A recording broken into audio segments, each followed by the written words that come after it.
சிறுகடி காசை அடுத்த வர எபிசோடில் பார்த்திங்க அப்படின்னா மீனாவோட வண்டியை வெளிநாட்டுக்கு அனுப்பிச்சிட்டாங்கன்னு சொல்லிட்டு அந்த சிந்தாமணியோட ஆளுங்க சொல்லுவாங்க. இதனால எனக்கு அந்த வண்டிக்குள்ளே பணத்தை கொடுங்கன்னு சொல்லிட்டு அந்த வண்டியை திருட பசங்கள்கிட்டருந்து 30,000மும் சிந்தாமணி கிட்டேருந்து 40,000மும் வாங்குறாங்க. சிந்தாமணி ரோகிணி கிட்ட அந்த காசை கேட்டு வாங்கி கொடுத்துருவாங்க.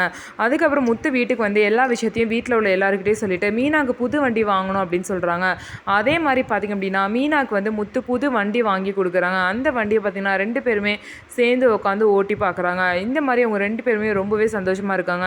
இதுக்கு பின்னாடி பார்த்திங்க அப்படின்னா சிந்தாமணி வந்து இந்த மாதிரி வேலை பண்ணுறதுக்கு பின்னாடி யாரோ இருக்காங்க. யாரோ ஒருத்தவங்க சொல்லி தான் வந்து சிந்தாமணி இந்த மாதிரி பண்ணுறாங்க அப்படின்னு சொல்லிட்டு முத்து வந்து கண்டுபிடிச்சிட்டாரு.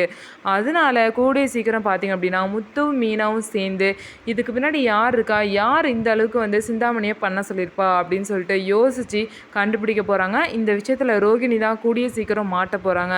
ரோகிணி கண்டினியூஸாக பார்த்திங்கன்னா ஒவ்வொரு விஷயத்துலையும் தப்பிச்சிட்டே இருக்காங்க. ஏதாவது ஒரு விஷயத்தில் வந்து வசமாக மாட்டிக்க போகிறாங்க. ஆனால் கிறிஷ் வந்து ரோகிணியோட பையன் அப்படின்னு தெரிஞ்சாலும் கூட கிறிஷை வந்து விட்டுருவாங்க.